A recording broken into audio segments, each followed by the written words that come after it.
Hi hello ನಮಸ್ತೆ welcome to ನಂದೂಸ್ life Kannada. ಇದು 130ನೇ ದಿನದ ವ್ಲಾಗ್, ಅಂದರೆ ಸಂಡೇ ವ್ಲಾಗ್. ಇದು ಮಂಡೇ ವ್ಲಾಗ್ ಆಲ್ರೆಡಿ ಅಪ್ಲೋಡ್ ಮಾಡಿದ್ದೀನಿ. 2 ವ್ಲಾಗ್ನ ಒಂದೇ ದಿನದಲ್ಲಿ ಅಪ್ಲೋಡ್ ಮಾಡ್ತಾ ಇದ್ದೀನಿ. ಸೊ ರೀಸನ್ ಏನಪ್ಪ ಅಂದರೆ, ಆಲ್ರೆಡಿ ನನ್ನ ವೀಡಿಯೋಸ್ನ ನೋಡಿರ್ತೀರ ಅಲ್ವಾ. ಅಂದರೆ 129ನೇ ದಿನದ ವ್ಲಾಗ್, ಅಂದರೆ ಸೋಮವಾರ ದಿನದ ವ್ಲಾಗಲ್ಲಿ ನಾನು ಆಲ್ಮೋಸ್ಟ್ ಎಲ್ಲ ಡೀಟೇಲ್ಸಾಗಿ ಹೇಳಿದ್ದೀನಿ. ಯಾಕೆ ನಾನು ರೊಟೀನ್ನ ಒನ್ ಡೇ ಬಿಟ್ಟು ಆಮೇಲೆ 2 ಒಂದೇ ದಿನ ಹಾಕಿದ್ದೀನಿ ಅಂತ.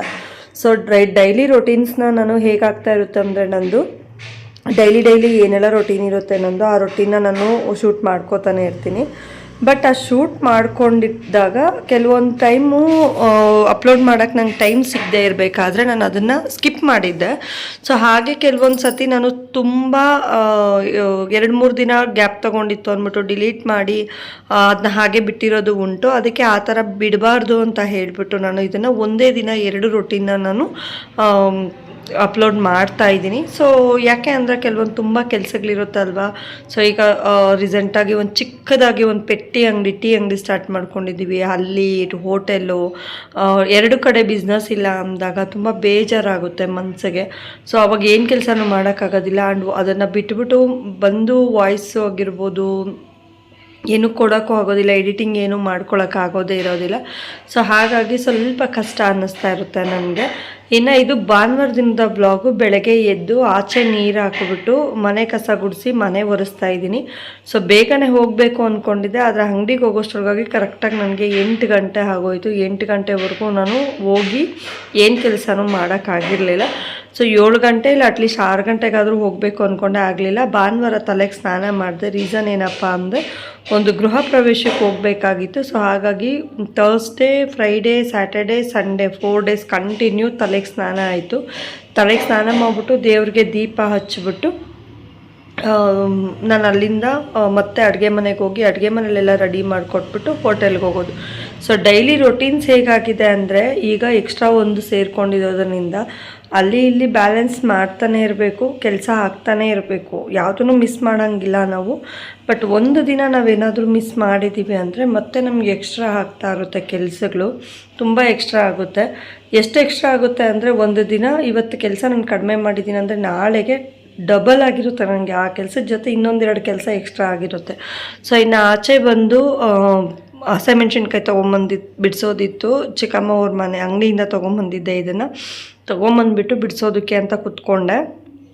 ಅಮ್ಮ ಬಂದರು, ಅಮ್ಮ ಏನೋ ಹೇಳ್ತಿದ್ರು.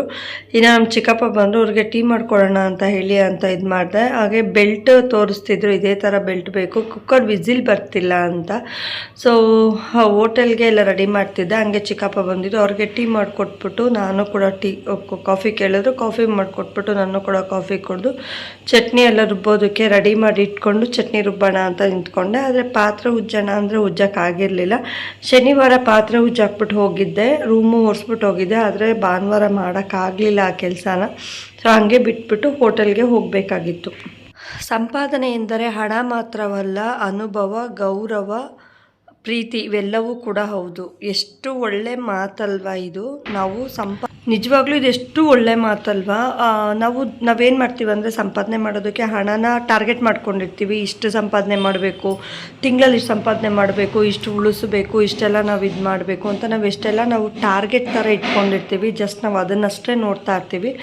ಬಟ್ ನಮ್ಮ ಲೈಫಲ್ಲಿ ಸಂಪಾದನೆ ಅನ್ನೋದು ಬೇರೆಯೇ ಇರುತ್ತೆ. ಅಂದರೆ ಒಬ್ಬರ ಹತ್ರದಿಂದ ಗೌರವ ಪಡೆಯೋದು, ಒಬ್ಬರ ಕಡೆಯಿಂದ ಪ್ರೀತಿ ಪಡೆಯೋದು, ಒಬ್ಬರ ಕಡೆಯಿಂದ ಇದನ್ನು ಪಡೆಯೋದಿದೆಯಲ್ಲ, ಅದು ಕೂಡ ತುಂಬ ಒಳ್ಳೆ ಸಂಪಾದನೆ ಅಂತಲೇ ಹೇಳಬೇಕು. ಇನ್ನೊಂದು ಮಾತು ಕೂಡ ಹೇಳ್ತಾರೆ, ಸತ್ತಾಗ ನಮ್ಮ ಹಿಂದೆ ಎಷ್ಟು ಜನ ಬಂದರು, ಎಷ್ಟು ಜನ ನಮ್ಮನ್ನು ಹಾಡಿ ಹೊಗಳಿದ್ರು ಅಂತಾರಲ್ಲ, ಅದು ನಿಜವಾದ ಸಂಪಾದನೆ. ಅದು ನಿಜವಾದ ಒಂದು ಇದು ಬೆಲೆ ಬಾಳೋಕ್ಕಾಗದಿರೋಂಥ ವಸ್ತು ಅಂತ ಹೇಳ್ತಾರೆ. ನಿಜವಾಗ್ಲೂ ಅದು 100% ನಿಜಾನೇ. ಸೊ ನಾನು ಎಷ್ಟೇ ಕೋಟಿಗಳು ಮಾಡಿಟ್ಟಿದ್ರೆ ಕೂಡ, ಅಂದರೆ ಎಷ್ಟೇ ಸಂಪಾದನೆ ಮಾಡಲಿ, ಎಷ್ಟೇ ನಾವು ಇದು ಮಾಡಿದ್ರೆ ಕೂಡ ಸತ್ತಾಗ ಅವನು ಹೋಗಿದ್ದೇ ಒಳ್ಳೇದಾಯಿತು, ಅವನು ಇರೋದಕ್ಕಿಂತ ಅವ್ನು ಸತ್ತಿದ್ದೇ ಒಳ್ಳೇದಾಯ್ತಿಲ್ಲ, ಅವಳಿದ್ಲು ಹೋದ್ಲು ಅಂತ ಅನ್ನಬಾರ್ದು. ಇದ್ರಪ್ಪ ಅವರು ಹಂಗಿರಬೇಕು. ಇದ್ದರೆ ಎಷ್ಟು ಖುಷಿ ಆಗುತ್ತೆ ಗೊತ್ತಾ. ಅಂಥವ್ರು ಹೋಗ್ಬಿಟ್ರಲ್ಲ ಅಂತ ದುಃಖ ಪಡ್ತಾರಲ್ವ, ಆದರೆ ನನಗೆ ಗೊತ್ತಿಲ್ಲದೆ ಇರೋರು ಕೂಡ ದುಃಖ ಪಡ್ತಾರಲ್ಲ, ಅದು ನಿಜವಾದ ಸಂಪಾದನೆ ಅಂದರೆ. ಸೊ ಎಕ್ಸಾಂಪಲ್ ನಾವು ತೊಗೊಳ್ಳೋದಾದರೆ, ಪುನೀತ್ ರಾಜ್ಕುಮಾರ್ ಅವ್ರನ್ನ ತೀರ್ಕೊಂಡಾಗ ಇಡೀ ಕರ್ನಾಟಕನೇ ಹತ್ತಿತ್ತು. ನಾನು ನೋಡ್ದಂಗೆ ನ್ಯಾಷನಲಲ್ಲಿ ಕೂಡ ನ್ಯೂಸ್ ಆಗಿತ್ತು. ಹಾಗೆ ತೆಲುಗು ತಮಿಳಲ್ಲಿ ಈಗೂ ಕೂಡ ಹೇಳ್ಕೊತಾರೆ ಅವರು ಒಂದು ಪವರ್ ಅಂತ. ಸೊ ಆ ಥರ ಆ ಮಟ್ಟಕ್ಕೆ ನಾವು ಹೆಸರು ಮಾಡೋಕ್ಕಾಗಲಿಲ್ಲ ಅಂದರೆ ಅದರಲ್ಲಿ 1% ಆದರೂ ನಾವು ಹೆಸರು ಮಾಡಿದ್ರೆ ಎಷ್ಟೋ ವಾಸಿ ಅಂತಲೇ ಹೇಳ್ಬೋದು. ಯಾಕೆ ನಾನು ಈ ಮಾತು ಹೇಳಿದೆ ಅಂದರೆ, ಸೊ ನಮ್ಮ ಮುಂದೆ ಯಾರೋ ಇನ್ನೊಬ್ರು ಏನೋ ಊಟಕ್ಕಿಲ್ದಿರ ನರಳ್ತಿದ್ದಾರೆ, ಇಲ್ಲ ಆ ಥರ ಏನೋ ಸಣ್ಣ ಪಟ್ಟದ್ದು ನಡೆದಿರ್ತಾರೆ, ಅವ್ರಿಗೆ ಕೂಡ ನೀನು ಸಹಾಯ ಮಾಡಿದ್ರೆ ಅದು ಕೂಡ ನಿನ್ನ ಕಾಪಾಡುತ್ತೆ ಅಂತ ಹೇಳ್ತಾರೆ. ಅಂದರೆ ಹೇಗೆ ಕಾಪಾಡುತ್ತೆ ಅದು ಅಂದರೆ, ನಿನ್ನ ಎಲ್ಲದಕ್ಕಿಂತ ಹೆಚ್ಚಾಗಿ ನಿನ್ನ ಇದು ನಿನ್ನ ಕಷ್ಟ ಅಂದಾಗ ಅದು ನಿನ್ನ ಒಂದು ದೇವರು ಬೇರೆಯವ್ರನ್ನ ಯಾರನ್ನಾದರೂ ಆ ರೂಪದಲ್ಲಿ ನಿನಗೆ ಕಳಿಸಿರ್ತಾನೆ, ಯಾಕಂದರೆ ನೀನು ಅವತ್ತು ಸಹಾಯ ಮಾಡಿದ್ಯಾ ಅಂತ. ಸೊ ಹಣ, ಪ್ರೀತಿ, ಗೌರವ ಈ ಮೂರನ್ನು ಸಂಪಾದಿಸೋದು ನೀನು ಎಷ್ಟೇ ಕೋಟಿಗಳು ಸಂಪಾದಿಸಿದ್ರೆ ಕೂಡ ನಿನಗೆ ಸಿಗದೇ ಇರೋವಂಥ ತೃಪ್ತಿ, ಸಿಗದೇ ಇರೋವಂಥ ಒಂದು ಇದು ನಿನಗೆ ಸಿಕ್ಕೇ ಸಿಗುತ್ತೆ.